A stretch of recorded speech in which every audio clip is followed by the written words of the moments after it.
আসসালামু আলাইকুম। আমার অষ্টম শ্রেণীর ছাত্রছাত্রীরা, তোমাদের ভূগোল বিষয়ের প্রথম অধ্যায় পৃথিবীর অন্দরমহল থেকে ফার্স্ট ইউনিট টেস্টের জন্য কিছু গুরুত্বপূর্ণ পার্থক্য বলে দেওয়া হলো। তোমরা পার্থক্য 3টি থেকে 5টি করে রাখবে। প্রথমে পার্থক্য আছে, এখানে দেখো 3টি আছে, ভূত্বক, গুরুমণ্ডল ও কেন্দ্রমণ্ডলের মধ্যে পার্থক্য। তবে তোমাদের পরীক্ষায় বেশিরভাগ সময় গুরুমণ্ডল ও কেন্দ্রমণ্ডলের মধ্যে পার্থক্য দেয়। প্রথমে 1 নম্বর পয়েন্টে করবে সংজ্ঞা।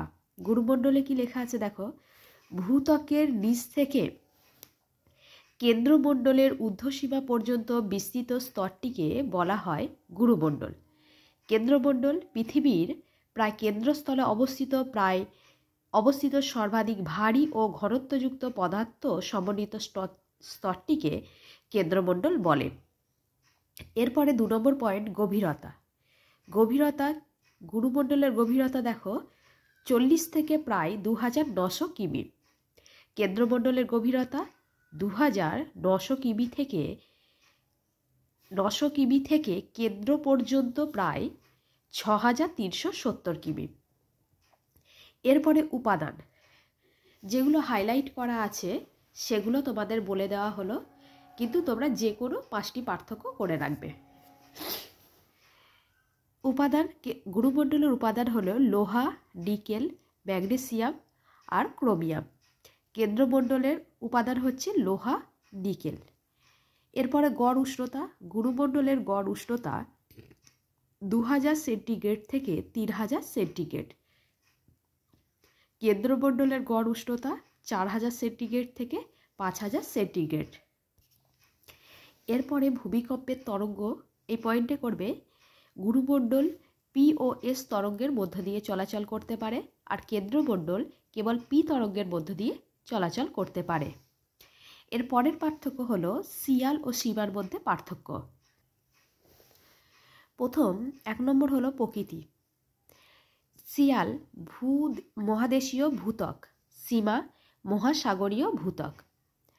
সিয়াল এর অবস্থান হলো সিয়াল স্তর সীমার ওপরে অবস্থিত, আর সীমার ক্ষেত্রে সীমা স্তর সিয়ালের নিচে অবস্থিত। গভীরতা, সিয়াল স্তরের ক্ষেত্রে গড় গভীরতা হচ্ছে 30 থেকে 60 কিমি, আর সীমার ক্ষেত্রে হচ্ছে গড় গভীরতা 5 কিমি। উপাদান, সিলিকন, অ্যালুমিনিয়াম দ্বারা গঠিত, তাই এর নাম সিয়াল। আর সীমা স্তরটি সিলিকন, ম্যাগনেসিয়াম দ্বারা গঠিত, তাই এর নাম সীমা। পরের পয়েন্টটি দেখো, এখানে 4টি পয়েন্ট দেওয়া আছে। পরের পয়েন্টটি দেখো, সিয়াল ও সীমার ক্ষেত্রে 5 নম্বর পয়েন্টটি করবে শিলা। সিয়াল স্তরটি প্রধানত গ্রানাইট জাতীয় শিলা দ্বারা গঠিত, আর সীমা স্তরটি প্রধানত ব্যাসল্ট জাতীয় শিলা দ্বারা গঠিত। এরপরে ক্রোফেসীমা ও নিফেসীমার মধ্যে পার্থক্য।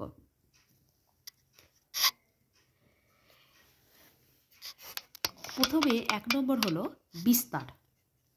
বিস্তারের ক্ষেত্রে তোমরা কি করবে, ক্রোফেসীমার ভূ অভ্যন্তরে 30 থেকে 700 কিমি পর্যন্ত বিস্তৃত, নিফেসীমা ভূ অভ্যন্তরে 700 থেকে 2900 কিমি পর্যন্ত বিস্তৃত।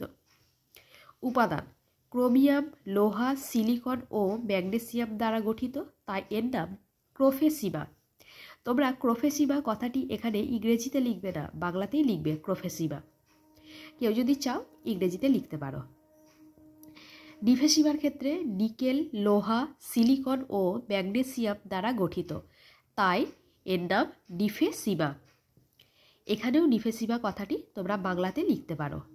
ঘনত্ব 3.4 থেকে 4.4 গ্রাম পার ঘনসেমি। এদিকে নিফেসীমার ক্ষেত্রে হলো 4.4 থেকে 5.6 গ্রাম পার ঘনসেমি। বিযুক্তি রেখা, ক্রোফেসীমার ক্ষেত্রে মোহরভিসিক ও রেপিত্তি বিযুক্তি রেখার মধ্যে অবস্থিত, আর নিফেসীমার ক্ষেত্রে রেপিত্তি ও গুটেনবার্গ বিযুক্তি রেখার মধ্যে অবস্থিত। এর পরের পার্থক্য হলো বহিঃকেন্দ্রমণ্ডল ও অন্তঃকেন্দ্রমণ্ডলের মধ্যে পার্থক্য। প্রথমে 1 নম্বর পার্থক্য হলো বিস্তার। ভূ অভ্যন্তরে 2900 থেকে 5100 কিমি পর্যন্ত বিস্তৃত। অন্তঃকেন্দ্রমণ্ডলের মধ্যে ভূ অভ্যন্তরে 5100 থেকে 6370 কিমি পর্যন্ত বিস্তৃত। ঘনত্ব 9.1 থেকে 12.3 গ্রাম পার ঘন সেমি। আর অন্তঃকেন্দ্রমণ্ডলের ক্ষেত্রে 12.3 থেকে 13.1 গ্রাম পার ঘন সেমি। চাপ ও তাপ অপেক্ষাকৃত কম। অন্তঃকেন্দ্রমণ্ডলের ক্ষেত্রে চাপ ও তাপ অপেক্ষাকৃত বেশি। পদার্থের অবস্থা, বহিঃকেন্দ্রমণ্ডলের ক্ষেত্রে পদার্থের অবস্থা হলো অর্ধকঠিন সান্দ্র অবস্থায় আছে, আর অন্তঃকেন্দ্রমণ্ডলের ক্ষেত্রে প্রচণ্ড চাপ পেয়ে পদার্থ কঠিন অবস্থায় আছে। বিযুক্তি রেখা, গুটেনবার্গ বিযুক্তি রেখা থেকে লেহম্যান বিযুক্তি রেখার মধ্যে অবস্থিত। অন্তঃকেন্দ্রমণ্ডলের ক্ষেত্রে লেহম্যান বিযুক্তি রেখা থেকে পৃথিবীর কেন্দ্র পর্যন্ত বিস্তৃত। এরপরে যে পার্থক্যটি আছে সেটি হলো ম্যাগমা ও লাভার মধ্যে পার্থক্য।